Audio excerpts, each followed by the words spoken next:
ఫిలిప్పీలకు రాసిన పత్రిక 4వ అధ్యాయం 6-7 వాక్యాలు చదువుకుందాం. దేనిని గూర్చియు చింతపడకుడి గాని ప్రతి విషయములోనూ ప్రార్థన విజ్ఞాపనముల చేత కృతజ్ఞతాపూర్వకముగా మీ విన్నపములు దేవునికి తెలియజేయుడి. అప్పుడు సమస్త జ్ఞానమునకు మించిన దేవుని సమాధానము యేసుక్రీస్తు వలన మీ హృదయములకును మీ తలంపులకును కావలియుండును. చాలండి.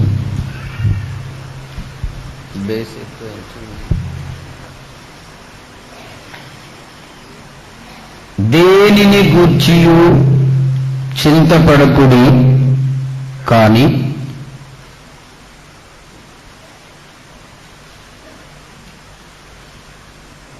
ప్రతి విషయంలో మీ సమస్య ఏదైనా ఉంటే మీ ప్రార్థన మీ విన్నపాలు దేవునికి తెలియపరచండి. అప్పుడు సమస్త జ్ఞానమునకు మించినటువంటి దేవుని యొక్క సమాధానం మీ హృదయములకును మీ తలంపులకును కాపుదలగా ఉంటుంది. ప్రతి మనిషి జీవితంలో దిగులు, చింత, కలవరాలు, భయాలు ఉంటాయి. మనిషి అన్న తర్వాత ఈ దిగులు లేని వాళ్ళు, బాధలు లేని వాళ్ళు, కలవరం చింత లేని వాళ్ళు మనం వాళ్ళని చూడలేం. యేసు ప్రభు నమ్మిన బిడ్డల్లో ఉన్నారు. యేసు ప్రభుని ఎరగినటువంటి అన్య జనుల్లో అయితే ప్రతి చిన్నదానికి కూడా దిగులు, కలవరం, చింత చాలా వారిలో వారే కృంగిపోతా ఉంటారు. వారిలో వారే కృంగిపోతా ఉంటారు. ఆ కృంగుదలను బట్టి మనిషి జీవితం పతనం అవుతూ ఉంటుంది. ప్రతి చిన్న విషయానికి మనిషి కలవరపడిపోతూ ఉంటాడు. పరీక్షలు రాసేటప్పుడు ఒక 5 నిమిషాలు లేట్ అయింది అనుకోండి, ఇక ఎగ్జామ్ రాయలేరు వాళ్ళు. పరీక్షలు రాసేటప్పుడు ఒక 5 నిమిషాలు లేట్ అయింది అనుకోండి, పరీక్ష రాయలేరు. వివాహం అవ్వాల్సిన సమయంలో వివాహం కాలేదనుకోండి, సంవత్సరాలు గడుస్తూ ఉన్నాయనుకోండి, వాళ్ళలో ఒక దిగులు, చింత. మనుషులుగా ఉన్నా, అన్నం తింటున్నా అది వంట పట్టదు. రాత్రులు పడుకున్నా నిద్ర పట్టదు. ఒకే బాధ, నాకు కూడా పెళ్లి అవుతుందా?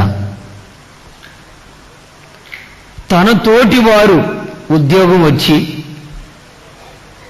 తనకు ఉద్యోగం రాకపోతే, ఒక 2-3 ఇంటర్వ్యూలో ఫెయిల్ అయితే ఒక కలవరం, దిగులు, చింత. నాకు కూడా ఉద్యోగం వస్తుందా? చేతి వరకు వచ్చి వెళ్ళిపోయింది. 2-3 ఇంటర్వ్యూస్లో ఇలాగే అయిపోయింది అని ఓ టెన్షన్, ఓ భయం. ఇక ఆ ఇంటర్వ్యూకి వెళ్ళిన వెంటనే 4వ ఇంటర్వ్యూకి వెళ్ళిన ఓ భయం, ఈసారి కూడా పోతానేమో, ఈసారి కూడా ఇంటర్వ్యూకి వెళ్ళి ఆ చివరి వరకు వెళ్ళేంత వరకు ఉండి ఫెయిల్ అయిపోతానేమో, ఈసారి మధ్యలోనే పోతానేమో, ప్రారంభంలోనే పోతానేమో, ఒక భయం, కలవరం. అందుకే చెప్తున్నాడు భక్తుడు, చెప్తున్నాడు, యేసుక్రీస్తు నమ్మినటువంటి బిడలు దేనిని గూర్చియో చింతపడకండి. దేనిని గూర్చి మీరు చింతపడకండి. మీ సమస్యలన్నీ దేవునికి చెప్పి ప్రార్థన విజ్ఞాపనల ద్వారా దేవునికి చెప్పండి. అప్పుడు సమస్త జ్ఞానానికి మించినటువంటి దేవుని సమాధానం మీ హృదయానికి కాపులా కాస్తుంది. ఆ కలవరాన్ని తొలగించి నేను నా దేవునికి చెప్పాను, నా యేసయ్య నా కార్యాన్ని నెరవేరుస్తాడు. చమలగడ్డ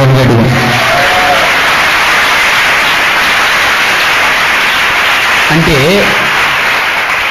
ఆ చింత తొలగిపోతుంది,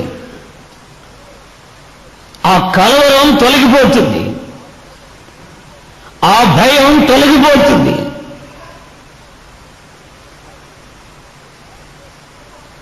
వారిలో ఇప్పటి వరకు ఏలుతున్నటువంటి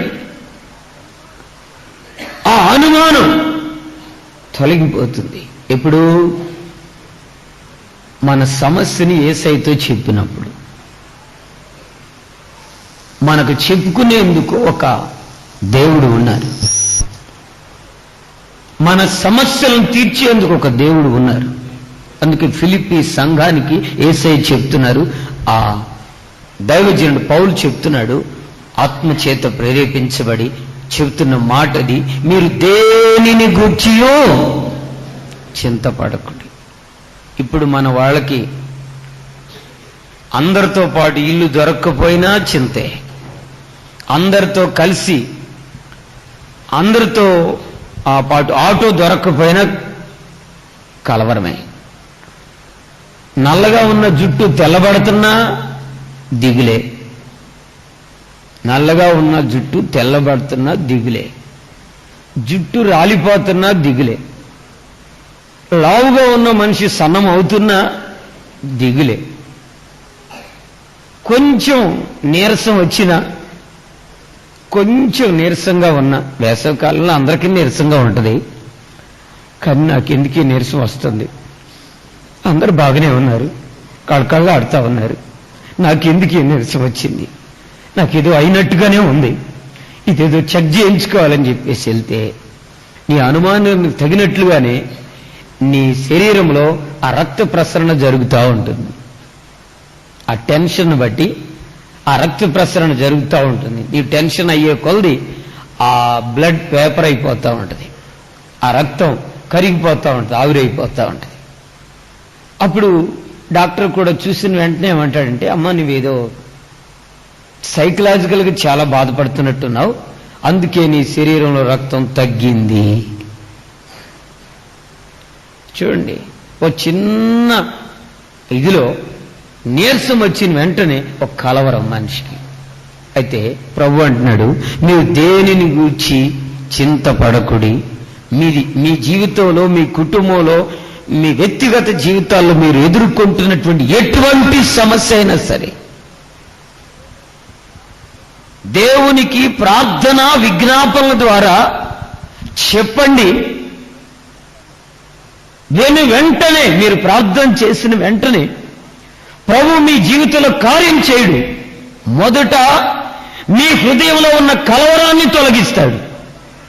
దేవుని సమాధానం వచ్చేసి మీ హృదయంలో ఉన్న కలవరాన్ని తొలగించి మళ్ళా ఎన్నడూ కలవరపడకుండా, దిగులు పడకుండా, చింతపడకుండా, బాధపడకుండా, అపజయాల్లో కూలిపోకుండా మీ హృదయాలకి, మీ తలంపులకు కాపులా ఉంటారు. ఆమేన్. హల్లెలూయా, హల్లెలూయా. దేవుని సమాధానం నీ హృదయాలకి, నీ తలంపులకి కాపలా పెట్టకపోతే ప్రార్థన చేసినా, మీరే ఉపవాసాలున్నా, మీ కొరకు మేం ప్రార్థన చేసినా, అందరూ ఉపవసించి ప్రార్థన చేసినా ఆ గుండెల్లో ఉన్న కలవరం తొలగకుండా దేవుని కార్యం మీ జీవితాల్లో జరగదు. యేసు ప్రభు వచ్చారు మీ జీవితాల్లో ఆశ్చర్య కార్యాలు చేయాలని, ఆత్మస్వరూపిగా మేడగదిలోకి వచ్చారు. ప్రజలు యేసు ప్రభుని చూసేమనుకున్నారు, అమ్మో భూతం భూతమని కలవరపడి వెళ్ళిపోతా ఉన్నారు.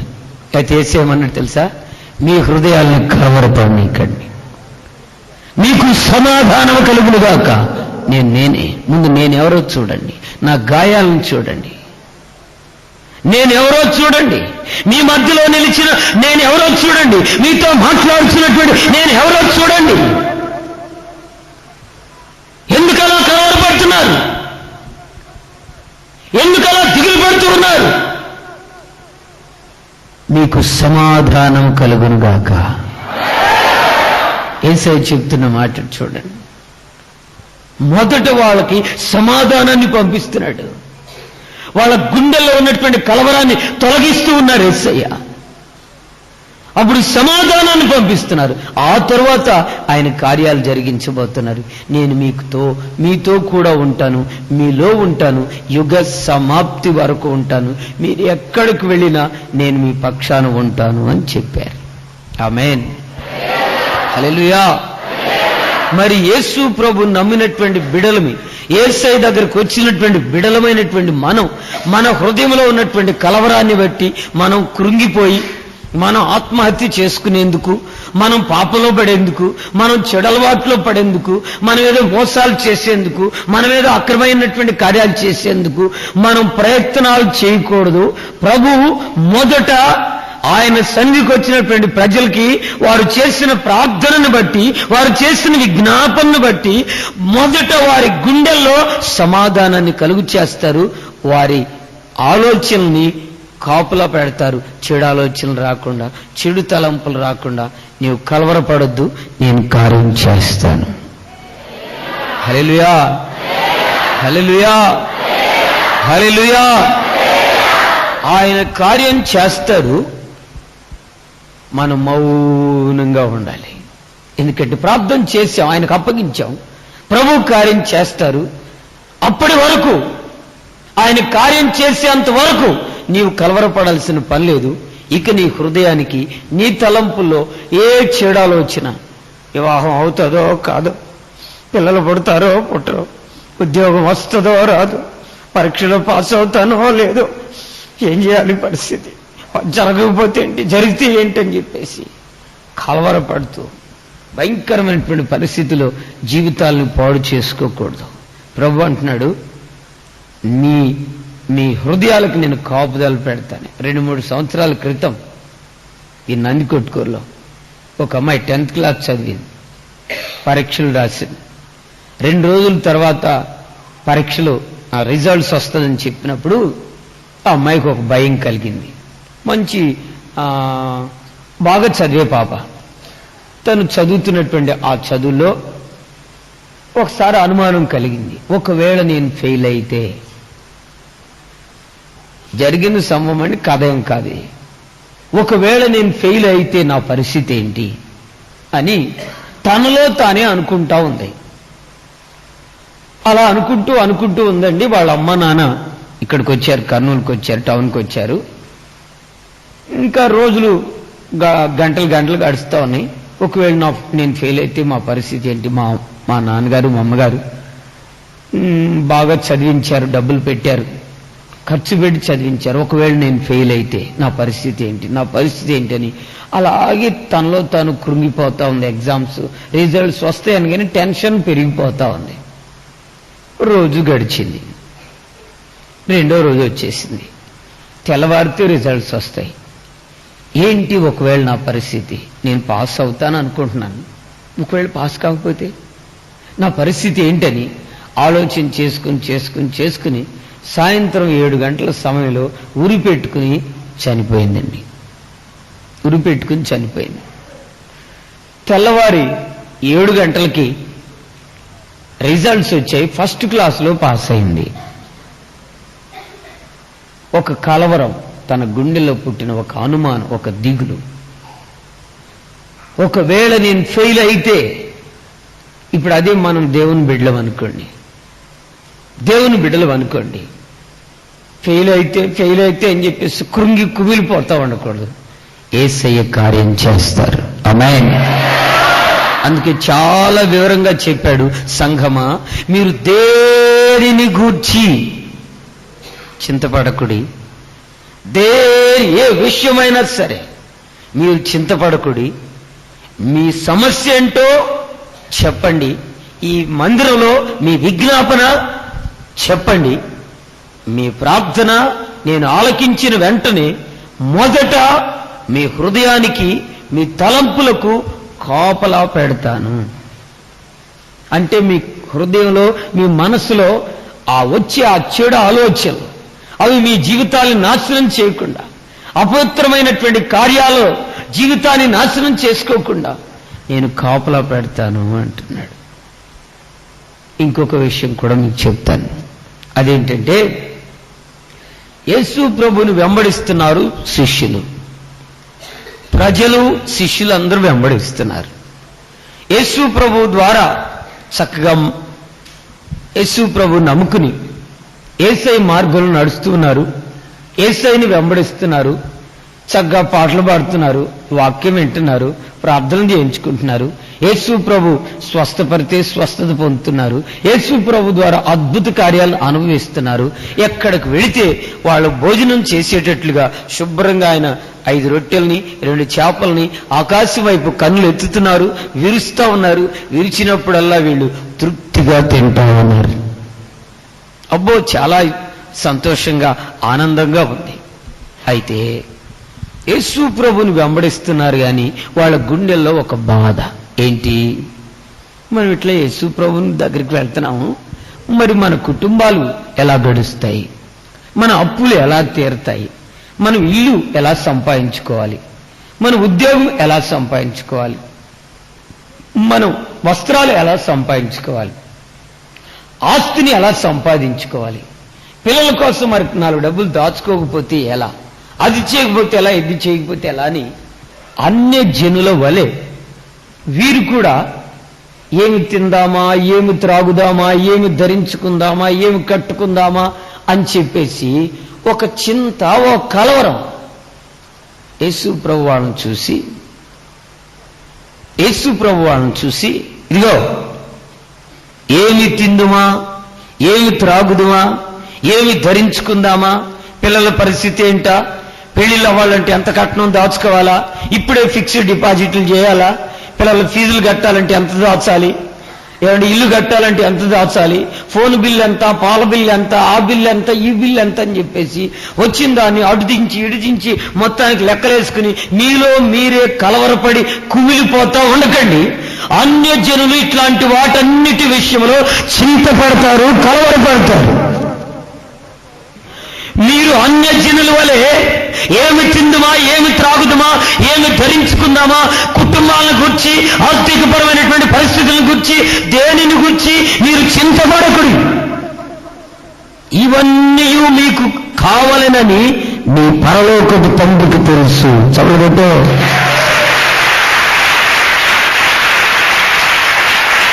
ఇవన్నీ మీకు కావాలనని మీ పరలోకపు తండ్రికి చెప్పండి గట్టిగా, చెప్పండి గట్టిగా. మీవన్నీ మీకు కావాలని, మీరు ఏది కావాలని కోరుకుంటున్నారో, ఇల్లు కట్టాలని కోరుకుంటున్నారో, ఉద్యోగం చేయాలని కోరుకుంటున్నారో, పిల్లలు పెళ్లి చేయాలని కోరుకుంటున్నారో, వ్యాపారాలు చేయాలని కోరుకుంటున్నారో, పంటలు పండించాలని కోరుకుంటున్నారో, లేకపోతే చదువులో జయం పొందాలని కోరుకుంటున్నారో, దేని కొరకు ఏ విధంగా చేయాలని, ఏ విషయమై కలవరపడుతూ దిగులు పడుతూ ఉన్నారో, ఇవన్నీ మీకు కావాలని మీ పరలోకపు తండ్రికి తెలుసు. అయితే ఎందుకు ఇవ్వట్లేదు? పరలోకపు తండ్రికి తెలుసంట. మరి ఎందుకు ఇవ్వట్లేదు? అది చాలా ప్రశ్న. అదేంటో తెలుసా?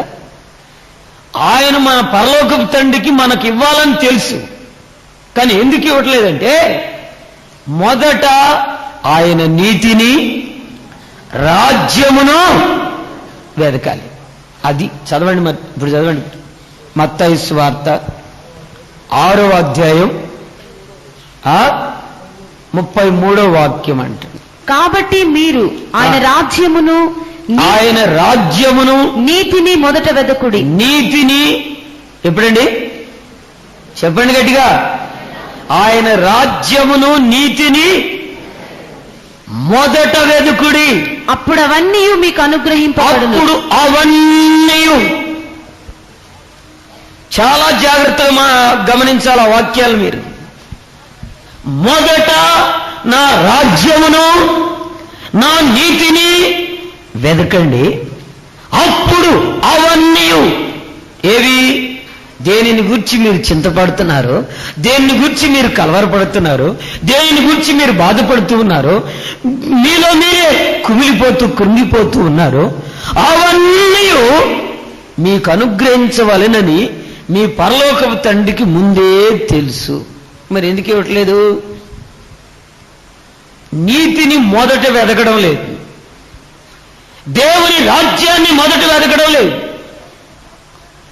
దేవుని యొక్క మందిరానికి వెళ్ళాలని మొదట వెదకడం లేదు, దేవుని వాక్యానికి మొదట వెళ్ళాలని అనుకోవడం లేదు, ప్రార్థనకు వెళ్ళి మారు మనసు పొందాలి, ఈ రోజు నేను నా పాపాన్ని విడిచిపెట్టాలి, నా చెడు ఆలోచనలు విడిచిపెట్టాలి, ఇక నేను బాప్తిస్మం పొందాలి, నేను పరిశుద్ధంగా జీవించాలి, పరలోక రాజ్యానికి నేను మొదట వెళ్ళాలి అని ఆ ఫస్ట్ ప్రిఫరెన్స్ దేవునికి ఇచ్చేటటువంటి అనుభవం దేవుని వద్దకు వస్తున్న ప్రజలలో లేదు గనుక మొదట నా అప్పులు తీర్చమను, అప్పుడు బాప్తిస్మం పొందుతా, నా పరీక్షలో పాస్ అయితే అప్పుడు బాప్తిస్మం పొందుతా, నాకు ఉద్యోగం వస్తే అప్పుడు వారం వారం మందిరానికి వస్తా, ప్రభు నేను అనుకున్నది నెరవేర్తే అప్పుడు దశమ భాగం ఇస్తా అన్నాం అనుకో, ప్రభు ఏం చేస్తాడు? ఓహో, నీ కోరికలు ఇలా ఉన్నాయా, నాకు ఇవ్వాలని అనిపించినా నేను నీ అక్కర్లు తీర్చను, నీ దిగుల్లో, నీ కలవరాల్లో, నీ చింతల్లో నీవే కుమిలిపోతూ ఉంటావు. లోకస్తుల వలె నీ జీవితంలో కుమిలిపోయి కృంగిపోయి అలాగే జీవితంలో యేసయ్యకు దూరం అయిపోతావు, లేదా కన్నీళ్లలో అలాగే జీవితాన్ని గడుపుకుంటూ వస్తావు. అయితే నేను ఎందుకు ఇవ్వడం లేదంటే నా నీతిని, నా రాజ్యాన్ని వెదికే అనుభవం నీకు లేదు గనక నేను నీకు ఇవ్వడం లేదు. చాలా జాగ్రత్తగా గమనించండి, ఆ విషయాన్ని చాలా జాగ్రత్తగా గమనించండి. ఆ రోజు నేను చెన్నైలో సేవ చేస్తున్నటువంటి ఒక రోజున వాక్యం చెప్తానికి ఒక ప్రాంతానికి వెళ్తే ఒక కొత్త ఆమెను పరిచయం చేసి మందిరాన్ని నేను వచ్చి ఆ కూటానికి తీసుకొచ్చారు. ఆ పాస్టర్ గారు చాలా బాగా వాక్యం చెప్తాడు, వస్తున్న పాస్టర్ గారు అంటే ఏమనుకుంటున్నావు అని చెప్పేసి ఆమెకు పాపం చాలా చాలా చెప్పారు. ఆమెని తీసుకుని వచ్చారు. సరే అని చెప్పేసి వాక్యం వింటాం. ఒక చిన్న కుమారుడు ఉన్నాడు, వాడిని పెట్టుకుని వాక్యం వింటా ఉంది. కొంచెంసేపు వాక్యం బాగా చెప్పినంతసేపు బాగానే ఉన్నాడు వాడు. ఒక అర్ధ గంట తర్వాత వాడికి అక్కడికి పోయి అమ్మా అమ్మా రూబకుడమా రూబకుడమా అంటున్నాడు వాడు. అరే చిల్లరిల్లరా అని చెప్పేసి అని వాళ్ళమ్మ చెబుతా ఉంది. చిల్లర లేదు నాయన, నా దగ్గర ఇప్పుడు ఏం కాదు, నా వల్ల కావడం లేదు, కొంచెం సేపు కూర్చో, ప్రార్థన అయిపోవచ్చింది, అయిపోయిన వెంటనే నీకు కొన్ని చాక్లెట్లు కొనిస్తాను, అది కొనిస్తాను, ఇది కొనిస్తానని చెప్తా ఉంది. చెప్తా ఉంటే వాడు ఏ మాత్రం ఆగకుండా ఇక వాళ్ళమ్మని గిల్లతానే ఉన్నాడు. అమ్మా ఒర్రవ్వ అమ్మ ఒర్రవ్వ అమ్మ అంటా ఉన్నాడు. కేకలేస్తా ఉన్నాడు, అరుస్తా ఉన్నాడు, ఏడుస్తా ఉన్నాడు. ఈ అని చెప్పేసి చెవిలో జోరీగలాగా ఈ అని చెప్పేసి రేడియో స్టేషన్ ప్రారంభం అయ్యే ముందు వస్తుంది చూడండి సంగీతం, ఈ అని వస్తుంది. అట్లా స్టార్ట్ చేసి మమ్మీ ఓ రూబక్కుడు మమ్మీ అని చెప్పేసి అంటున్నాడు. ఇక వాళ్ళమ్మ వాక్యం వింటా రే చిల్లర లేదురా అంటే నువ్వు అర్థం చేసుకోకుండా ఉన్నావు అని చెప్పేసి వానికి 50 రూపాయలు ఇచ్చిందండి. 50 రూపాయలకి ఇస్తే 50 రూపాయలు తీసుకుని అయ్యా జాగ్రత్తగా నీకు కావాల్సినంత వరకు కొనుక్కుని మళ్ళీ జాగ్రత్తగా తీసుకుని జేబులో పెట్టుకుని రమ్మని చెప్పింది. సరే అని చెప్పేసి వాడు పరిగెత్తుకుంటూ వెళ్ళాడు ప్రక్కనే అంగడి. ఆ అంగడికి వెళ్ళి చక్కగా కొనుక్కున్నాడు, కావాల్సినవి కొనుక్కున్నాడు, మిగతాయి జాగ్రత్తగా జేబులో పెట్టుకుని ఈ తినుకుంటా వస్తున్నాడు సొంగగార్చుకుంటా. కొంచెం దూరం వచ్చిన తర్వాత ఎవడో వాడిని చూశారు, వాడి జేబులో డబ్బులు ఉండటం చూసి వాడి చెంపలు వాయించేసి ఆ జేబులో డబ్బులు పీక్కుని వెళ్ళిపోయాడు. ఇక కింద పడి అని చెప్పేసి ఏడుస్తా ఉన్నాడు. ఏంట్రా వాళ్ళమ్మ స్వరం విని పరిగెత్తుకుంటూ పోతే వాడు కింద పడి డొల్లాడి ఏడుస్తా ఉన్నాడు. ఆ కొనుక్కున్నది కూడా అక్కడ పడేసి భయంకరంగా ఏడుస్తున్నాడు. ఏంట్రా ఏమైందంటే డబ్బులు అంటూ అన్నాడు. ఏం డబ్బులు అంటే జేబులో చూస్తే లేవు. ఏమైందిరా అంటే వాడి చెంపలు ఎర్రగా కమిలిపోయాను, ఇంతంత లావులు వాసిపోయాను. ఏంట్రా పరిస్థితి? వాడు కాసు అంటున్నాడు. కాసు ఏంట్రా, వాడేంట్రా అని చెప్పేసి అంటే డబ్బులు తీసుకుని వెళ్ళిపోయాడు. అంటే వాళ్ళమ్మకి వాడికి డబ్బులు ఇవ్వాలని తెలుసు. అయితే ఎందుకు ఇవ్వలేదు? వాడికి ఆ వయసు లేదు గనక.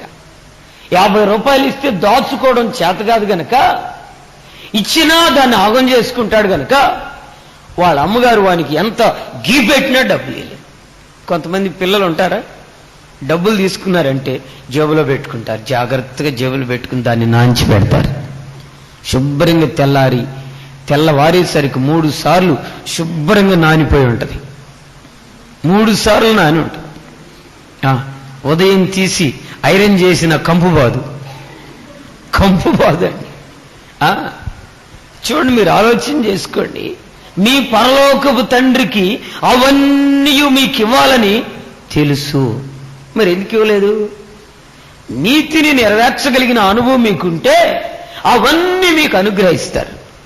మొదట మారుమనసు పొందాలని, మొదట బాప్తిస్వం పొందాలని, మొదట పరిశుద్ధ ఆత్మ చేత నింపబడాలని, మొదట నేను దేవుని మందిరానికి వెళ్ళాలని, మొదట నేను దేవుని వాక్యాన్ని వినాలని, వాక్యాన్ని బట్టి నా జీవితాన్ని మార్చుకోవాలని నీకు ఎప్పుడైతే దేవుని వాక్యానికి విలువిస్తావో, ప్రాముఖ్యత ఇస్తావో, నీ వెంట అవి వస్తూనే ఉంటాయి.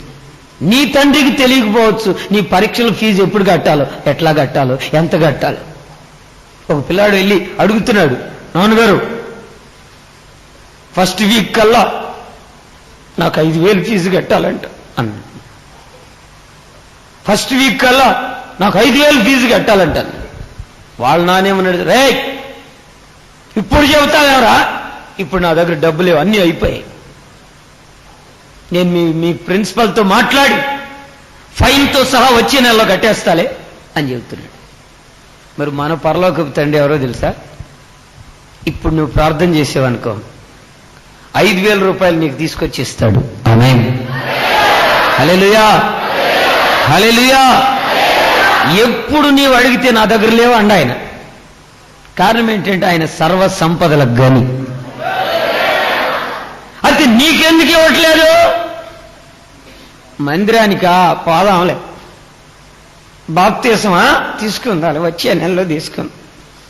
అప్పుడే కాదు, పరీక్షల్లో పాస్ అయితే, అమ్మాయికి పెళ్ళైతే అప్పుడు తీసుకుంటుందంటే. అమ్మాయి పెళ్లికి బాప్తిసానికి ఏమైనా సంబంధం ఉందండి? అమ్మాయి పెళ్లికను బాప్తిసానికి ఏమైనా సంబంధం ఉందా? మరి ఆమెను అడిగితే చెబుతుంది అమ్మాయి పెళ్ళైన తర్వాత బాప్తిసం తీసుకుంటాను. ప్రభు వాక్యం చెబుతుంది మొదట బాప్తిసం తీసుకో. ఆమేన్, హల్లెలూయా. మొదట నీవు దేవుని మందిరానికి రా, మొదట నీ పాపాన్ని ఒప్పుకో. ఆ తర్వాత నీవు ఏమేం జరగాలని నీవు ఆశపడుతూ ఎదురు చూస్తూ ఉన్నావో అవన్నీ నీకు అనుగ్రహించబడును. ఆమేన్, హల్లెలూయా, హల్లెలూయా. నేను ఆ చెన్నైలో సేవ చేస్తుండగానే ఒక కుటుంబం నాకు పరిచయం అయ్యా. అన్న అక్క బాగా శుభ్రంగా లావుగుంటారు, నాలానే పొట్టిగా ఉంటారు. వాళ్ళిద్దరికి గుండ్రాయిలు లాంటి పిల్లలు ఉన్నారు, ఇద్దరు. వాళ్ళు కూడా గుండ్రాయిలే. చక్కగా క్రమంగా ప్రార్థనకు వస్తారు, మందిరంలో పరిచర్య చేస్తారు. నన్ను కలవకుండా, నాతో మాట్లాడకుండా, పొరపాటును కూడా ఎంత టైం అయినా సరే కలిసి కూర్చుని వెళ్ళాలి, మాట్లాడి వెళ్ళాలన్నమాట. చాలా ఆసక్తిగా వస్తా ఉన్నారు. అలా చాలా దైవ సంబంధమైనటువంటి ఆసక్తి కలిగి వస్తూ ఉంటే వాళ్ళని గమనించాను. నేను గమనించి ప్రభు వాళ్ళలో కూర్చోాల. ప్రభు వాళ్ళు తీసుకోకపోతే నాకు అనుమానం వచ్చింది. వీళ్ళు దశమ భాగం ఇస్తున్నారు, ఎక్కడ సువార్త కూటాలంటే అక్కడికి వస్తున్నారు. భార్య, భర్త, 2 పిల్లలు, ఒక డొక్కు టీవీఎస్ వేసుకుని అబ్బో చెన్నైలో ఎక్కడ కూటముంటే అక్కడికి వచ్చేవాళ్ళు. ఎంత టైం అయినా నాతో ఉండి కలిసి మాట్లాడి వెళ్తూ ఉండేవాళ్ళు. తర్వాత నేను అడిగాను ఒక రోజు, ఏంటి మీరు ప్రభు వాళ్ళు తీసుకోవడం లేదు, ఏదైనా సమస్య ఉందా అన్నాను. కాదన్నా, మేము బాప్తీసం తీసుకోలేదు అన్నారు. నేను వెంటనే బాప్తీసం తీసుకోండి అన్న. వాళ్ళు ఏమన్నారు తెలుసానా, ఒక 2-3 నెలల్లో నాకు ప్రమోషన్ రాబోతుంది, దేవుడు గనక ప్రమోషన్ ఇస్తే నేను వెంటనే బాప్తీసం తీసుకుంటానన్నా, ఇద్దరం భార్యాభర్తలమే అన్నారు. వెంటనే బాప్తీసం తీసుకోండి, మీరు దేవుడు ప్రమోషన్ ఇస్తాడు అని నేను చెప్పాను. ఎందుకంటే నాకు బైబిల్ వాక్యం రూల్ తెలుసు కదా, పద్ధతి తెలుసు కదండి. మొదట దేవుని కార్యం చేయాలి, కానీ దేవుడు చేస్తే వస్తామంటే దేవుడా గొప్పడు, నువ్వు నేనా? చెప్పండి, ఆయన ఇష్టమా మన ఇష్టమా? మరి ఆయన ఇష్టం మనం చేస్తే మన ఇష్టం ఆయన నెరవేరుస్తాడు. ఆయన ఇష్టం చేయ ముందు నా ఇష్టం చేయమన్నా, అప్పుడు దేవుని భక్తి చేస్తానంటే నీవెవరివి నేనెవరివి? ఆయన మన వైపు చూడ్డానికి మనం ఒక మట్టి ఆ ధూళి లాంటి వాళ్ళం మనం. మరి ఆయన ఎవరో? సర్వశక్తి కలిగిన దేవుడు. ఆయన మహాకాశం పట్టజాలినటువంటి దేవుడు ఆయన. మరి ఆయన దగ్గర నా కార్యం చేయమని అప్పుడు తీసుకుంటాను. నేను అన్నాను, మీరు బాప్తీసం తీసుకోండి, ప్రభు ఆశ్చర్య కార్యం చేస్తాడు. ఇక సరేలేనా, ప్రార్థన చేయండి అన్న, తీసుకుంటామన్నారు. ఇక నెల నెల జరుగుతూ ఉంది. దేవుని కృపను బట్టి ప్రమోషన్ అతనికి రావాల్సింది.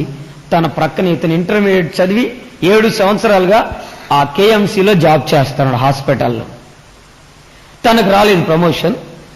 తనతో 7th క్లాస్ ఫెయిల్ అయినటువంటి వ్యక్తికి ప్రమోషన్ ఇచ్చారు. ఇక మందిరం మానేసి భార్య భర్త 2 పిల్లలు ఇక ఇంట్లో కూర్చుని ఏదైనా తాగి చచ్చిపోదామా అన్నట్లుగా చూస్తూ ఉన్నారు.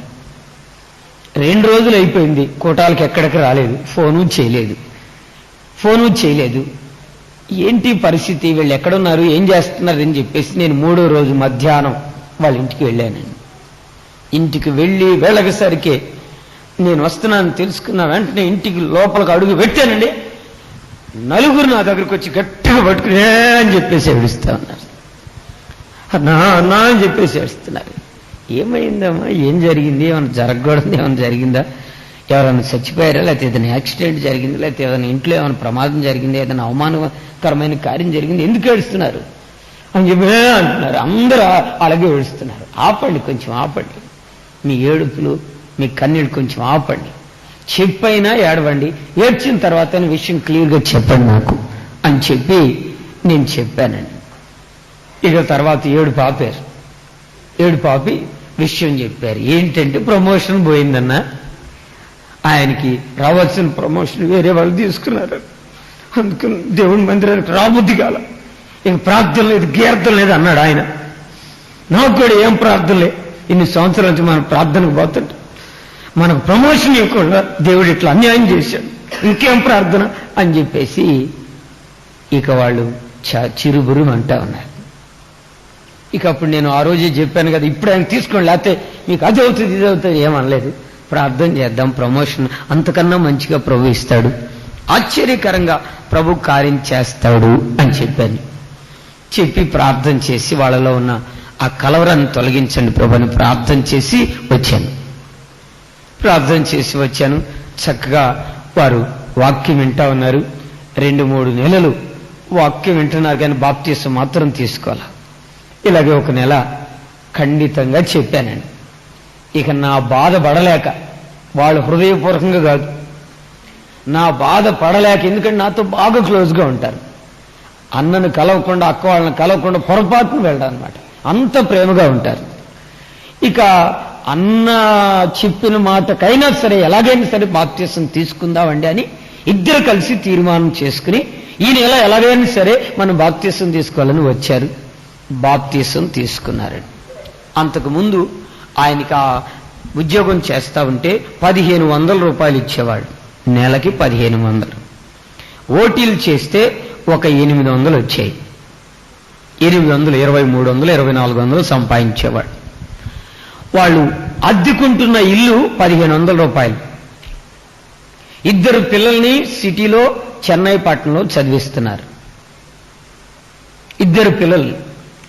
వాళ్ళున్న ఇల్లు అద్దెకిస్తే ఆ అద్దె డబ్బులు ఇవ్వటం లేదు ఎవరు ఉన్నవాళ్ళు. ఇదిగో రేపు ఇస్తాం, ఇదిగో వచ్చే నెల ఇస్తాం అని చెప్పేసి అసలు వాళ్ళు అద్దె డబ్బులే ఇవ్వట్లేదు. ఖాళీ చేయమంటే ఖాళీ చేయట్లేదు. అది చాలా సమస్యగా ఉంది. వాళ్ళ నాన్నగారిని వెళ్ళి నాకు ఒక నెలకు ఒక 1500 పంపించమంటే నా వల్ల కాదంటే కాదన్నాడు. ఏం పోయి వాళ్ళ నాన్నగారిని అడిగింది, నెలకు 1500 అన్నా పంపించండి, మా కుటుంబం చాలా భయంకరంగా ఉంది అని చెప్పేసి అంటే, నా వల్ల కాదు, మీరు చస్తారా చావండి అని చెప్పేసి ఆయన చెప్పారు. బాప్తిస్వం తీసుకున్నారండి. బాప్తిస్వం తీసుకున్న అదే నెలలో ఈ సహోదరి వాళ్ళ నాన్నగారు ₹1,00,000 పెట్టి స్థలం కొని రిజిస్ట్రేషన్ ఆయమ్మ పేరే చేయించి చెప్పకుండానే తీసుకొచ్చి కాగితాలు ఇచ్చి స్థలం చూపించి ఇచ్చెళ్ళాడండి. ₹1,00,000 అదే నెలలో. రెండవ నెలలో ఈ సహోదరుడు వాళ్ళ నాన్నగారు, నీవు నాకు ప్రతి నెల 1500 ఇవ్వమని చెప్పావు కదా, అప్పుడు నాకు వీలు కాలేదు, ఇప్పుడు నాకు వీలైంది, నేను నెల నెల నీ పిల్లలకు 1500 ఇస్తాను, నీ పిల్లలకు చదివించుకోమని చెప్పాడు. అప్పుడే హల్లెలూయా అంటేట. మళ్ళీ మూడో నెలలో ఈ సహోదరి వాళ్ళ నాన్నగారు వచ్చేసి, నేను నీకు నెల నెల 1500 ఇస్తాను, నీ పిల్లల్ని చదివించుకోమని చెప్పాడు. ఆ తర్వాత ఈయన శాలరీ పెరిగింది. ఆ తర్వాత నెలకొకటి కొంటున్నారు. ఒక నెలలో డబుల్ కాట్ బెడ్, ఒక నెలలో ఫ్రిడ్జ్, ఒక నెలలో కూలర్, ఒక నెలలో సెల్ ఫోన్, ఒక నెలలో మోటార్ సైకిల్. అబ్బో, నెల నెల నన్ను పిలవడం, ఇంట్లో చిన్న ప్రార్థన చేయించడం, భోజనం పెట్టడం. అబ్బో ఏంటి ఈరోజు స్పెషల్ అంటే, అన్న సెల్ కొన్నాం, లేకపోతే ఇదిగో బైక్ కొన్నాం, లేకపోతే ఇదిగో పిల్లలకి స్కూల్కి సైకిల్ కొన్నాం, లేకపోతే ఇదిగో ఫలానా ఇది కొన్నాం అని చెప్పేసి ప్రతి నెల అండి ఒక్కొక్కటి దేవుడు ఇస్తా వచ్చాడు. వాళ్ళ ఆ ఇంటి అద్దెచ్చే వాళ్ళు కూడా నెల నెల క్రమంగా ఇవ్వడం జరిగింది. నెలకి ఇప్పుడు ఎంత వస్తున్నాయో తెలుసా? 10,000 రూపాయలు వస్తుంది అతనికి. నెలకు 10,000 రూపాయలు వస్తా ఉంది. అప్పుడు నేను చెప్పాను, అన్నీ ఇచ్చాడు దేవుడు, ఇక మోటార్ సైకిల్ కొను, స్ప్లెండర్ కొను అని చెప్పాను. స్ప్లెండర్ కొనమని చెప్పాను. ఎందుకంటే ఆ టీవీఎస్ మీద ఆ అక్క అన్న ఆ ఇద్దరు పిల్లలు వస్తా ఉంటే 4 క్వింటాల బస్తాలు వచ్చినట్టుండే. ఆ టీవీఎస్ ఎట్ట మోస్తుందో నాకు అర్థమయ్యేది కాదు. నేను దగ్గరకు తీసుకుని మరీ ప్రార్థన చేసేవాడిని. అన్నా ఏంటి పరిస్థితి, ఆ డొక్కు టీవీఎస్ ఎప్పుడు చేస్తారు? అది కూడా ప్రార్థన చేశా. ఏమని? ఎక్కడ రిపేర్ రాకూడదు నాయన. నాకు ముందు రాజన్ ఉన్నారు, ఆయన ప్రార్థన చేశాడు, ఎక్కడ రిపేర్ రాకూడదు నాయన అని ప్రార్థన చేశాం. రిపేర్ కాల. 50 కిలోమీటర్లు నలుగురు వచ్చినా పొరపాటును కూడా రిపేర్ కాలేదు, పంచర్ కూడా పడలేదండి. ప్రభు ఆశ్చర్య కార్యం చేశాడు. ఆ డొక్కు టీవీఎస్ తీసేయమంటే స్ప్లెండర్ కొన్నారు. కారణం ఏంటంటే, మొదట నీతిని వెదకండి, అప్పుడు ఏవి అవన్నీ. ఇద్దరు కన్నీళ్లు పెట్టి అలా 2 కాళ్ళు పట్టుకుని ఏడ్చారు ఇద్దరు వచ్చి. మీరు ఏడవలసింది నాకు కాదు, నేను మిమ్మల్ని కఠినంగా మాట్లాడి మీరు ఎలాగైనా బాప్తిస్వం పొందాలని మొహమాటం లేకుండా చెప్పింది మీరు ఆశీర్వదించబడాలని. అయితే మీకు అది అర్థం కాక సాతాను మిమ్మల్ని కొంచెం డైవర్ట్ చేస్తే మీరు నా మీద వేరే బాధ పెట్టుకున్నారు. అయితే ప్రభు కార్యం చేసిన తర్వాత మీరు దేవుని ఆశీర్వాదాన్ని చూశారు అని చెప్పాను. ఆమేన్. హల్లెలూయా, హల్లెలూయా, హల్లెలూయా. మరి మీ జీవితంలో కూడా మొదట దేవుని నీతిని వెదిగితే, మా అమ్మ వాళ్ళు ఏమన్నా అంటారేమో, మా నాన్న వాళ్ళు ఒప్పుకుంటారో లేదు, మాది అసలు విగ్రహారాధన కుటుంబం, ఇప్పుడే బాప్తిసం తీసుకుంటే నిలబడతానో లేదు అని చెప్పేసి అన్నావనుకో, నిలబడేది నీవు కాదు, నిలబెట్టేది యేసయ్య. నీ సమస్యలు నీ కలవరాలు తొలగవు. నీవు దేవుని నీతిని నెరవేర్చు, బాప్తిస్మం పొందు. సినిమాలకు పోయేటప్పుడు మా అమ్మాళ్ళు ఏమని అంటారేమో, చేయకూడని కార్యాలు చేసేటప్పుడు మా వాళ్ళకి తెలిస్తే ఏమైనా చేస్తారేమో, మా కుటుంబానికి అవమానమేమో, నా జీవితం నాశనం అవుతుందేమో అని చేయకూడని కార్యాలు చేసేటప్పుడు భయపడు. బాప్తిస్మం తీసుకునేదానికి, మందిరానికి వచ్చేదానికి, వాక్యం వినేందుకు భయపడకూడదు. వాక్యం వినేందుకు భయపడకూడదు. మా కులస్తులు ఒప్పుకుంటారో లేదు, నాకు పెళ్లి అవుతుందో లేదు అని చెప్పేసి భయపడాల్సిన అవసరం లేదు. దేవుని నీతిని రాజ్యాన్ని మొదట వెతుకు, అప్పుడు అవన్నీ ఆమేన్. హల్లెలూయా, హల్లెలూయా, హల్లెలూయా. ఆయన నీతిని, రాజ్యాన్ని వెతికి చూడు, వెంటనే ప్రభు కార్యాలు చేస్తాడు. కారణం ఏంటంటే నీకు ఎప్పుడు ఏమి ఇవ్వాలో, ఎలా ఇవ్వాలో సమస్తము ఆయన ఎరిగి ఉన్నాడు. మీ పరలోకపు తండ్రికి తెలుసు గనుక చింతపడకండి, కలవరపడకండి. ఏ సమస్య విషయంలోనైనా మీరు భయపడాల్సిన అవసరం లేదు, దిగులు పడాల్సిన అవసరం లేదు. కృంగి కుమిలిపోతూ అన్నం తినకుండా మీ జీవితాల్లో కలవరపడుతూ ఉండాల్సిన అవసరం లేదు. ప్రభు చేస్తాడు ఆశ్చర్యమైన కార్యాలు మీ జీవితాల్లో, మీ కుటుంబాల్లో ఆయన చేస్తారు. ఆమేన్. హల్లెలూయా, హల్లెలూయా. మూడో విషయం చెప్తాను మీకు. అదేంటంటే మార్తా, మరియా, లాజర్ ఉన్నారా? తెలుసా? బాగా తెలుసు. ఎందుకంటే వాళ్ళ పక్కిళ్ళు మీదే అయి ఉంటుంది. యేసు ప్రభు నమ్మిన క్రైస్తవ కుటుంబాలకి మార్తా, మరియా, లాజర్ గురించి తెలియకుండా ఉండదు. ఎందుకంటే అంత ఫెమిలియర్ ఫ్యామిలీ, అంత పరిచయమైనటువంటి కుటుంబం అన్నమాట. యేసు ప్రభుకే కాదు, యేసయ్యను నమ్మినటువంటి మనకు కూడా చాలా పరిచయమైన కుటుంబం. వీరు తల్లిదండ్రులు లేనివారు, యవనస్తులు. వారు దేవుని మార్గంలో నడుస్తున్నారు. యేసయ్య వాళ్ళని బాగా ప్రేమించారు. ఎంతగా ప్రేమించారంటే అంతగా ప్రేమించారు. యేసు ప్రభు వాళ్ళని ప్రేమించి అప్పుడప్పుడు వాళ్ళ ఇంటికి వెళ్ళేవాడు.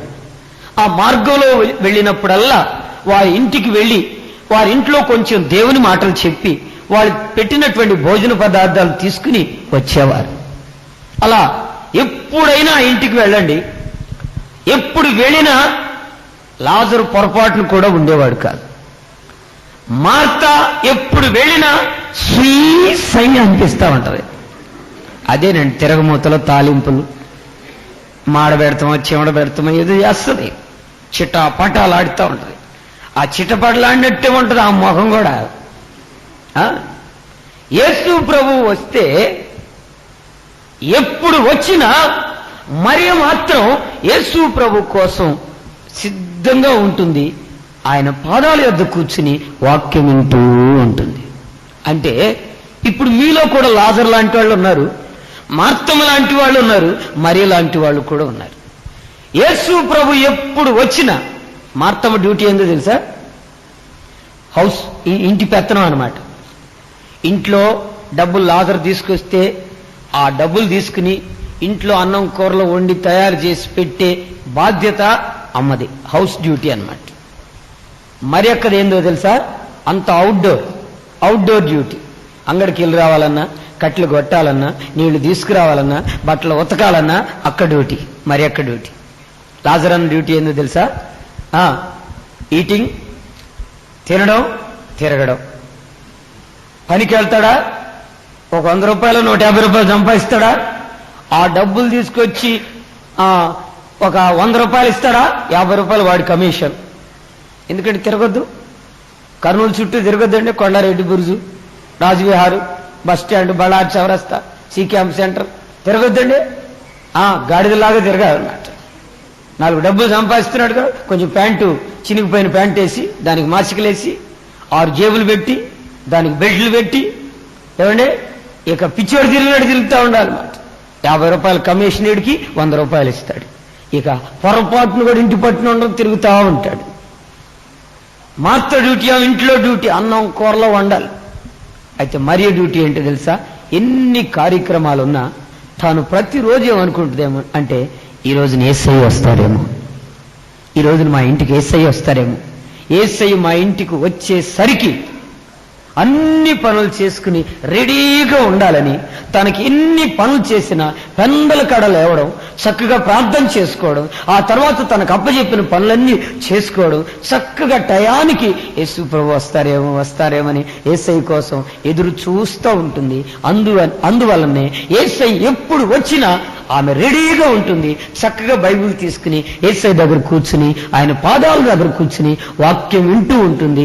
తన పాపాలు విడిచిపెడుతుంది, పవిత్రంగా జీవిస్తుంది, దేవుని యందు విశ్వాసం ఉంచుతుంది, పరిశుద్ధంగా జీవించడం నేర్చుకుంటూ ఉంది. ఆమేన్. ఈ లాజరు పొరపాటును కూడా ఉండడు ఇంట్లో.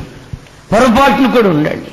మార్తమ్మ యేసు ప్రభు వస్తాడంట అంటే రాణిలో చూసుకుందాం అంటది. రాణిలో చూసుకుందాం అంటది. 8 గంటలకు కానీ లేవదేమని. 8 గంటలకు లేచి ఏమి లేవడం కాదు, అయ్యగారు లేపాలి. అయ్యగారు లేపి ఏమికి బెడ్ కాఫీ పెట్టి ఇస్తే గాని లేపి లేపి లేపి లేపి ఇస్తే గాని ఆ పాచి మొహంతో తాగి ఆ సంగు గారుచుకునే మొహం అది మామూలుగా కుడుగులకుండా ఉన్నట్టుంటది. మిమ్మల్ని గురించి కాదండి, కొందరు సంగతి చెబుతున్నాను. ఆమె 8 గంటల వరకు లేవదు.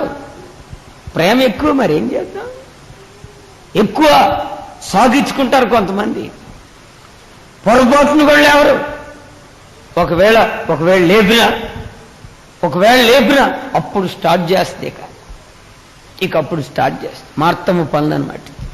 యేసు ప్రభు వాక్యం చెప్తున్నారు. మరి యేసయ్య పాదాల దగ్గర కూర్చుని వాక్యం వింటూ ఉంది. లాజరు వెళ్ళిపోయాడు. లోపల మార్త వంట పనులు చేస్తా ఉంది. చేస్తున్నటువంటి ఆమె, మరి ఆమెకేం పిచ్చి పట్టిందో యేసు ప్రభు దగ్గరికి వచ్చి, యేసు ప్రభు ఎప్పుడు ప్రార్థన వాక్యం అని చెప్పేసి వాక్యం చెబుతానే ఉంటావు. నేను నీ కోసం దోశలు చేస్తున్నానయ్యా, చపాతీలు చేస్తున్నానయ్యా, జొన్న రొట్టెలు చేస్తున్నాను, నువ్వు తినాలనే కదా ప్రభు. కొంచెం ప్రసంగం ఆపి నా సహోదరుని వచ్చి నాకు కొంచెం సహాయం.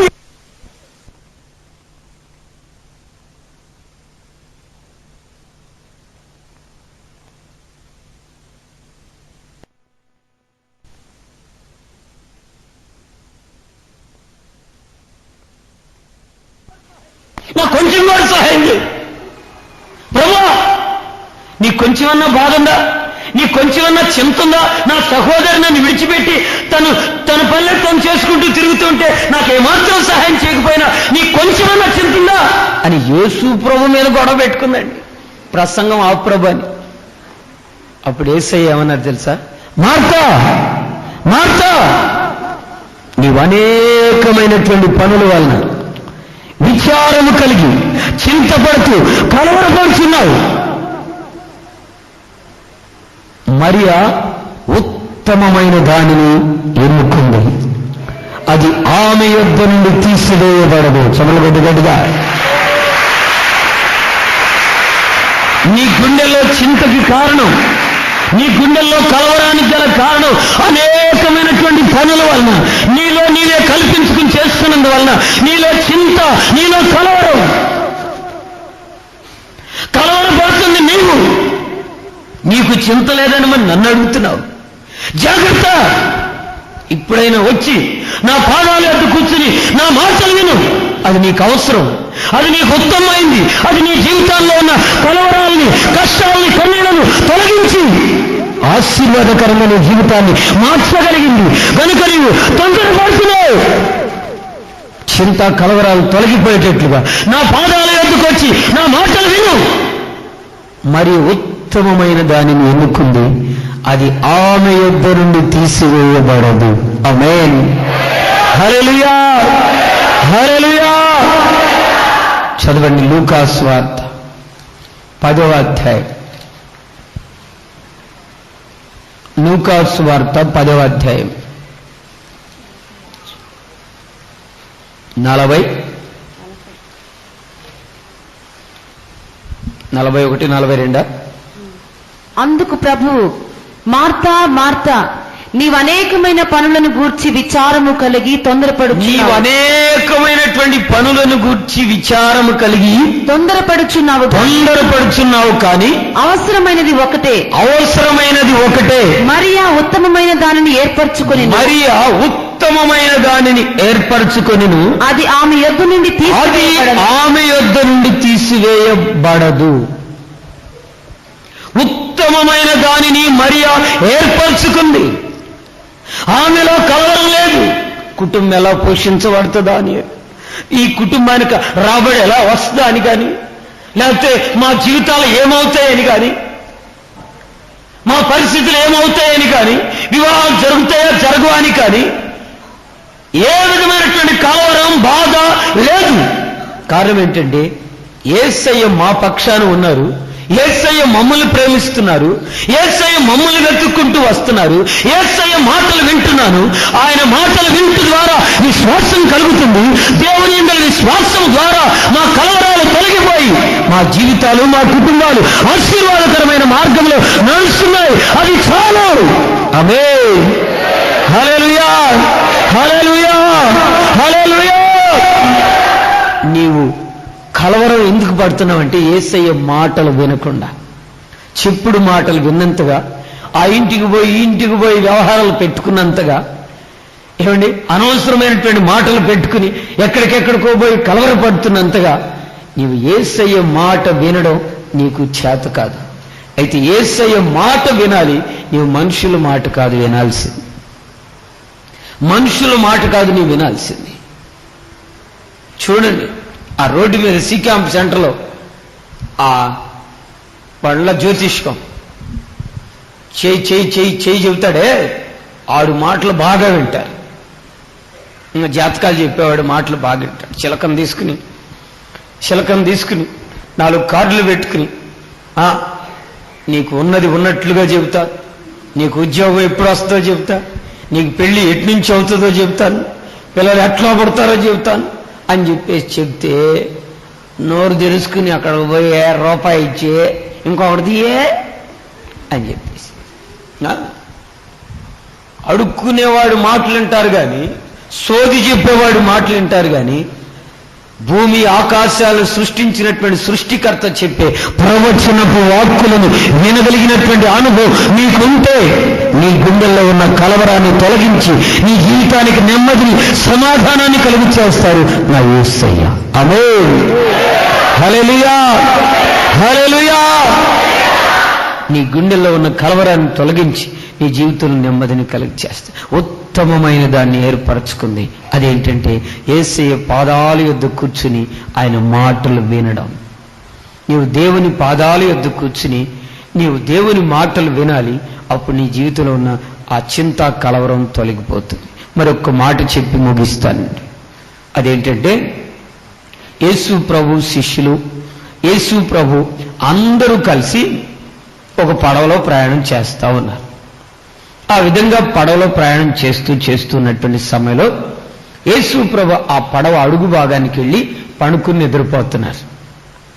పడవ అడుగు భాగానికి వెళ్ళి పడుకుని నిద్రపోతా ఉన్నారు. ఇప్పుడు మీరంటే హోల్ నైట్ గనక వస్తా తిని వచ్చి ఉంటే కొంతమందికి నిద్ర వస్తుంది. వస్తా తిని ఉంటే, ఎందుకంటే ఉపవాసం ఉండలేము, ఉప్మా అన్నా తినిపోదామని, ఏమండి ఉప్మా అన్నా తినిపోదామని ఒక 1/4 కేజీ శుభ్రంగా నీట్గా చేసుకుని జీడిపప్పు వేసుకుని తిని వచ్చినారనుకోండి, మీకు నిద్ర వస్తుంది, గ్యారంటీగా వస్తుంది. కనీసం ఉప్మా తినకపోయినా ఏమండి 2 అరటిపళ్ళు కనుక తినొచ్చారంటే ఇక్కడ శుభ్రంగా నిద్ర వస్తుంది. ముందుకి వెనక్కి కీలుగుర్రం ఊగినట్టు ముందుకి వెనక్కి ఊగి ఊగి ఊగి ఊగి వాళ్ళ మీద వీళ్ళ మీద పడతా ఉంటే వాళ్ళు కసురుకుంటా ఉంటే ఇక్కడ కుదరదులే, పాత మందిరంలోకి వెళ్దాం అని చెప్పేసి శుభ్రంగా అక్కడైతే నిద్ర పడుతుందని చెప్పేసి వెళ్ళినా అక్కడ దోమలు పడతాయి, అక్కడ నిద్ర పట్టదు, దోమలు కొడతాయి, అక్కడ పరాయి బాధలు పడతారు. తెలియదు పాపం, అర్థం కాక తట్టుకోలేక ఎందుకు 2 అరటిపళ్ళు తింటాం, ఎందుకు యేసయ్య సన్నిధికి వస్తున్నాం కదా, ఉపవాసం ఉండి వస్తే ప్రభు మన కార్యాలు తీరుస్తారని ఉపవాసంతో వచ్చి ప్రార్థన చేసుకుంటే ప్రభు కార్యం చేస్తాడు. ఆయన నిద్రపోతా ఉన్నారండి. వీళ్ళు చక్కగా పాటలు పాడుతూ ఉన్నారు. ఈ లోపల ఒక భయంకరమైన తుఫాను చెలరేగింది. తుఫాను వచ్చేసి అలలు పైకి లేస్తా ఉన్నాయి. గాలి విసిరి ఆ పడవ మీద కొడతా ఉంది. తెరచాప చిరిగిపోతా ఉంది. ఒకడంటాడు తెరచాప దించురా అన్నాడు, తెరచాప దించాడు ఒకడు. ఇంకొకడు అంటాడు గాలి ఇటు కొడుతుంది, గాలి వాలు తిప్పురా అని చెప్పేసి పడవని ఇటు తిప్పమన్నాడు. ఇటు తిప్పాడు. ప్రవాహం ఇటు వెళ్తుంది, గాలి ఏమో ఇటు కొడుతుంది. ఇటు పోతుంటే ఇటు పోవట్లేదు, పరిస్థితి ప్రవాహం వైపుకు తిరుగుతా ఉంది. సరే ప్రవాహం వైపు తిరుగుతుందిలే అని చెప్పేసి ఇది చేస్తే ఈ సుడిగాలు వచ్చి గింగరాలు తిప్పుతా ఉంది. తెడ్డు ఇటేరా అంటాడు ఇంకొకడు. ఇట్లా అందరూ యేసయ్య శిష్యులే గనక, అందరూ చేపలు బట్టి సముద్రంలో తిరిగిన వాళ్లే గనక ఒక్కొక్కడు ఒక్కొక్క ఆలోచన చెబుతున్నారు, ఒక్కొక్కడు ఒక్కొక్క ఆలోచన చెబుతా ఉన్నాడు. ఎవరి ఆలోచన చెప్పినా వారి ఆలోచనలు ఏవి నెరవేరలేదండి, ఒక్కటి కూడా నెరవేరలేదు. తెడ్లు ఇటేయమంటాడు ఒకడు, తెరచాప దించమంటాడు ఒకడు, తెరచాప పైకెత్తమంటాడు ఒకడు, గాలివాలికి నడిపించమంటాడు ఒకడు, లేకపోతే ప్రవాహానికి వైపు నడిపించమంటాడు ఒకడు, అసలు మొత్తం వదిలేయండి రా, ఎటు కావాలంటే అటు బాద్దంటాడు ఇంకొకడు. ఇట్లా రకరకాలుగా వారికి తెలిసిన ఆలోచనలన్నీ చెప్పారండి. ఏ ఆలోచన నెరవేరలేదు. ఆ తుఫాను అణగలేదు, ఆ గాలి విసిరి కొట్టడం ఆగలేదు. భయంకరమైన పరిస్థితికి వచ్చి ఆ 12 మంది వాళ్ళు చేసిన ప్రయత్నాలన్నీ విఫలమయ్యేసరికి యేసు ప్రభు దగ్గరకు వచ్చి నిద్రపోతున్న యేసయ్యని అడుగుతున్నారు, ప్రభువా మేము నశించిపోతున్నాం, నీకు చింత లేదా? ఏమండి, మేము నశించిపోతున్నాం, నీకు చింత లేదా అని యేసు ప్రభుని అడిగారు. యేసు ప్రభుని అడగాల్సింది ఎప్పుడండి? తుఫాను వచ్చినప్పుడు కదా అడగాల్సింది. తుఫాను వచ్చినప్పుడు కదా అడగాల్సింది. యేసు ప్రభుని అడగాల్సింది ఎప్పుడు? రోగం వచ్చినప్పుడు కదండి, అప్పు తీసుకున్నప్పుడు కదండి అడగాల్సింది. యేసు ప్రభుని అడగాల్సింది ఎప్పుడు? నీ జీవితంలో ఏదైనా సమస్య రాగానే, ఏదైనా శోధన రాగానే, ఏదైనా కష్టం రాగానే దేవుని నమ్మినటువంటి బిడ్డవైనటువంటి నీవు యేసు వద్దకు వచ్చి, ప్రభువా నేను ఈ సమస్యలో ఉన్నాను, ఈ సమస్యలో నుండి నన్ను విడిపించు అని నీవు అడగాలి.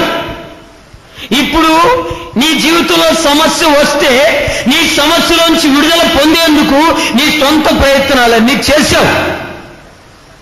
నీవు చేసిన ప్రయత్నాలన్నీ విఫలమైపోయిన తర్వాత ఈ సమస్య తీరదు, ఈ అప్పులు తీరవు, ఈ ఇల్లు నేను కట్టలేను, ఈ కుటుంబాన్ని నేను పోషించలేను, నా జీవితం ఆశీర్వాదకరంగా ఉండదు, ఈ రోగం నాకు తగ్గదు, నాకు మరణం ఖాయమని డాక్టర్లు చెప్పిన తర్వాత ఈయన చూసిన వాళ్ళందరూ ఇక ఈమె బ్రతకదని చెప్పుకుంటున్నటువంటి పరిస్థితిలో అప్పుడు యేసు ప్రభు దగ్గరకు వస్తావా? నీకు సమస్య వచ్చినప్పుడే వస్తే నీ గుండెలో ఆ చింత ఉండదు, వెంటనే ప్రభు కార్యం చేస్తారు. ఇప్పుడు తెడ్డు అటేశారు, ఇటు వేశారు, తెరసాప దించారు, ఇటు దిప్పారు, అటు దిప్పారు, మొత్తం చేశారు. ఎన్ని చేసినా ఆగలేదు. ఇకేమనుకున్నారంటే 12 మందికి ఆలోచన ఏంటంటే ఈ పడవ ఒడ్డుకు చేరదు, ఈ పడవ ముక్క చెక్కలు అవుతుంది, ఆ ముక్క చెక్కల్లో మనం దరికి వెళ్ళలేము. అసలు ఈత చేతగాని యేసు ప్రభుగా వెళ్ళకండి. నాకు అనుమానం, యేసు ప్రభు ఎప్పుడైనా ఈత వేశాడా? ఎప్పుడైనా చేపలు పట్టాడా? పోయి మరి చింత ఉండాల్సింది, కలవరం ఉండాల్సింది యేసు ప్రభు కదండి. వీళ్ళు ఎట్లా తీసుకెళ్తారో నన్ను, ఈ తుఫాన్ వచ్చింది, వాళ్ళకందరికి ఈతొచ్చు, వాళ్ళందరికీ ఈతొచ్చు, ఎట్టోగట్టు వెళ్ళిపోతారు, ఒక ముక్క మిగిలినా ఆ ముక్కను పట్టుకుని వెళ్ళిపోతారు. నా పరిస్థితి ఏంటని యేసు ప్రభు కలవరపడాలి, చింతపడాలి. మరి ఎవరికి చింత? రాత్రింబగళ్ళు చేపలు పట్టి, రాత్రింబగళ్ళు సముద్రంలో తిరిగి, రాత్రింబగళ్ళు చక్కగా ఎటువంటి తుఫాన్లోనైనా దరికి చేరగలిగినటువంటి ఈతగాళ్ళకి ఏమొచ్చింది? ఇక ఈ సముద్రంలో మనం మునిగి చచ్చిపోవడం ఖాయం అని వచ్చేసి మన వల్ల కాదు, మన ప్రయత్నాలని విఫలం. ఇక యేసు ప్రభు దగ్గరికి వెళ్దామని యేసు దగ్గరికి వచ్చి యేసు ప్రభుని అడుగుతున్నారు, ప్రభువా మేము నశించిపోతున్నాం, నీకు చింత లేదా అని అడిగారు. నేనైతే అడిగేవాడిని, తిరగాల్సిన చోట్లన్నిటికి తిరిగి, హాస్పిటల్కి పోయి అంతరాలు కట్టించుకుని, పసర్లు పోయించుకుని, యేసు ప్రభు డాక్టర్లు బాగు చేయనంటే వాళ్ళు చేసిన వైద్యం ద్వారా నీకు బాగు కాకపోతే నీవు రికమెండేషన్లు పెట్టి, లంచాలు ఇచ్చి, అవి చేసి ఇవి చేసి, కాపీలు పెట్టి, ఎగ్జామ్స్ రాసి, జాబ్ రాకపోతే ఇప్పుడు ఆల్ నైట్ ప్రేయర్కి వస్తే నా చింత తొలగిపోద్ది. ప్రభువా నీకు చింత లేదా? నేను నమ్ముకుని వారం ప్రార్థనకు వస్తున్నాను, నాకు ఉద్యోగం రాకపోతే నీకు నాయన అవమానం అని చెప్పేసి. యేసు ప్రభు నీకు చింత లేదా అంటే ఎట్లా చెప్పండి, చెప్పండి, మీరు ఆలోచన చేసుకో. యేసు ప్రభు వెంటనే లేచి అంటున్నారు, లేచి నిలబడి గాలిని గద్దించారు. సముద్రాన్ని, ఏయ్ సముద్రమా ఓరుకుండు అన్నాడు. గాలిని గద్దించాడు. ఏ సముద్రమా ఓరుకుండు, మౌనంగా ఉన్నాడు. అది నోటి మీద వేసుకుని గట్టిగా పెట్టుకుని అప్పటి వరకు ఎగిరెగిరి పడినటువంటి అలలు ఒక్కసారి మిక్కిలి నిమ్మళమైపోయింది. చెవులు పెట్టండి గట్టిగా.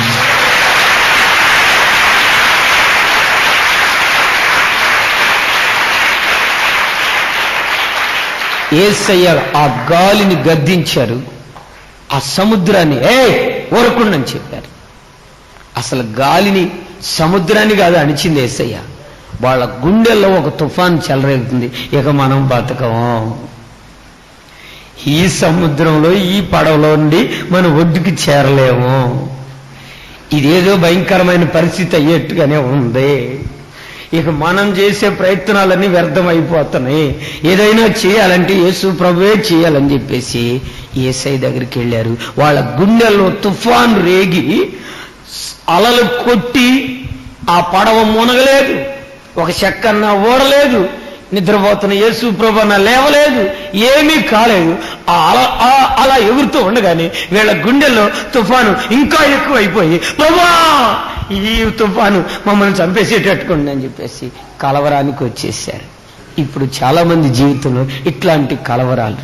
అయితే యేసయ్య అంటున్నాడు, గాలిని సముద్రాన్ని ఒక్క క్షణంలో అణిచివేశాడు. ఆమేన్, హల్లెలూయా, హల్లెలూయా. నీ కృప నాకు చాలును, నీ కృపలో నిన్నే బ్రతుకలేను. నీ కృప నాకు చాలును, నీ కృపలో నిన్నే బ్రతుకలేను.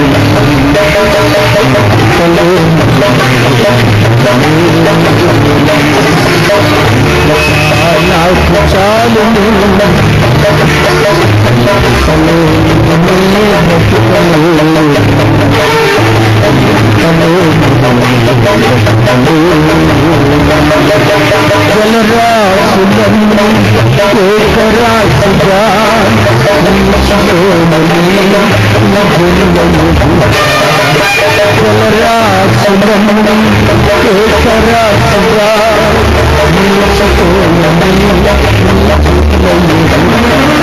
అద్భుతం కాలే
Thank you.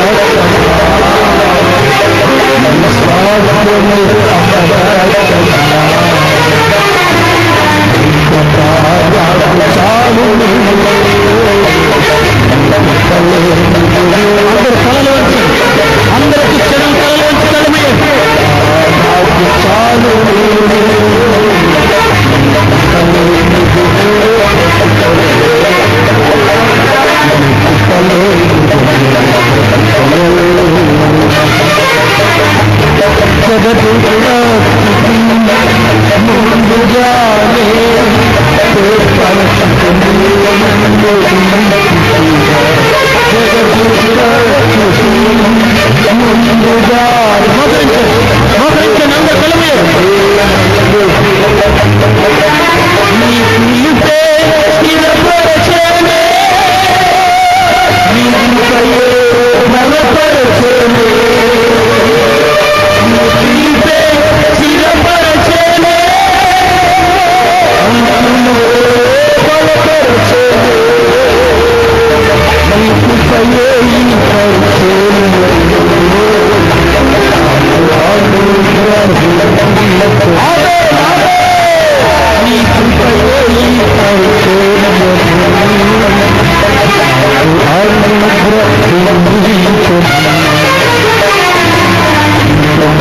నాకు చాలు ఏసయ్యా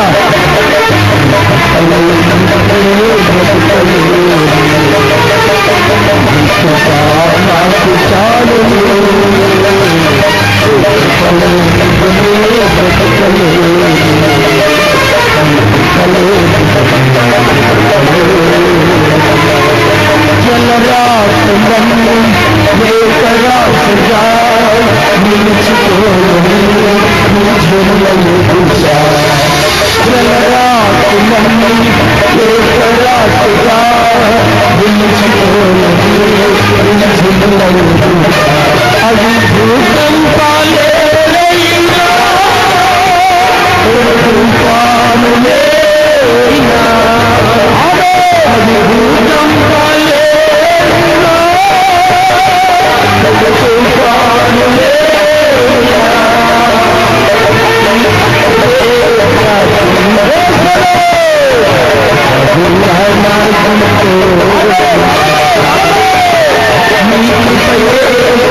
చెప్పుకోకుండా నీ సమస్యల్లో నుండి విడుదల పొందాలని నీకు నీవే ప్రయత్నాలు చేస్తున్నావేమో, అందుకే నీ ప్రయత్నాలు విఫలమవుతున్నాయి, నీకు కన్నీళ్లు మిగులుతున్నాయి, నీలో భయము కలవరం,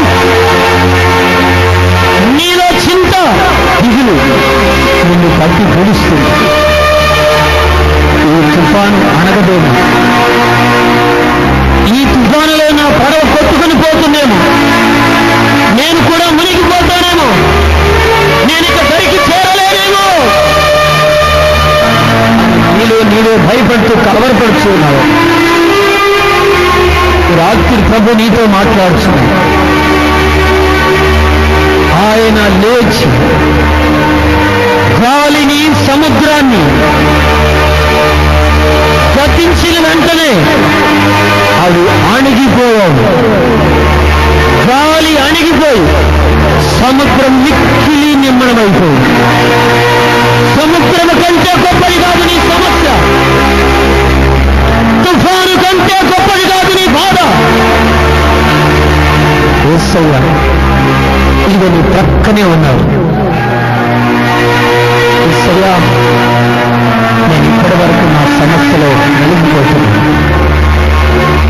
భర్త మాట వినక చెడలవాట్లను విడిచిపెట్టక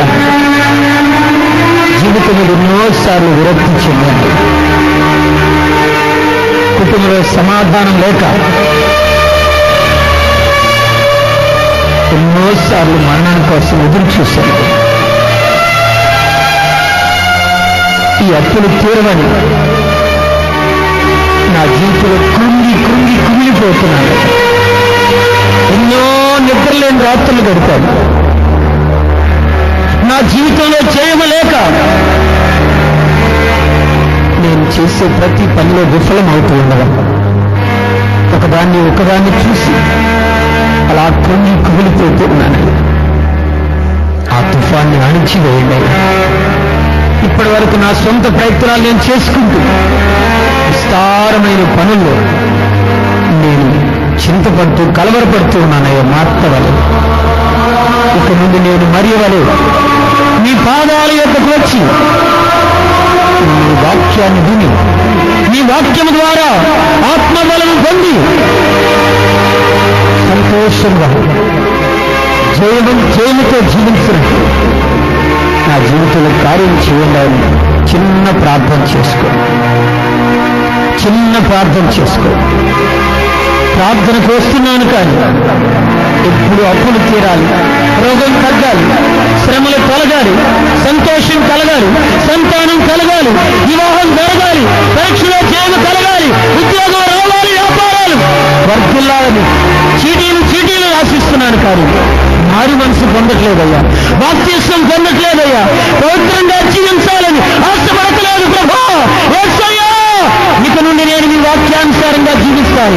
నేను నా మనస్సును మార్చుకుంటాను, నా పాపాన్ని చెడలవాట్లను విడిచిపెడతాను, బాప్తిస్మం పొందుతాను, పవిత్రంగా జీవిస్తాను, మీ వాక్యాన్ని వింటాను, వాక్యాన్ని చదువుతాను. ప్రభా, నీ నీతిని రాజ్యాన్ని మొదట నేను వెతుకుతాను ప్రభు. నా అక్కర్లు తీర్చండి, నా కన్నీళ్లను తుడవండి, నా జీవితాన్ని ఆశీర్వాదకరంగా మార్చండి ప్రభు. ఎవరికి వాళ్ళు చిన్న ప్రార్థన చేసుకోండి, తీర్మానంతో ప్రార్థన చేసుకోండి.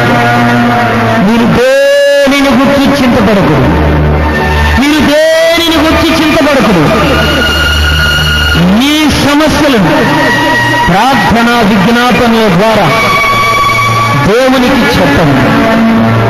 అప్పుడు సమస్త జ్ఞానములకు మించినటువంటి దేవుని సమాధానం మీ హృదయములకు, మీ తలంపులకు కావలి ఉంది.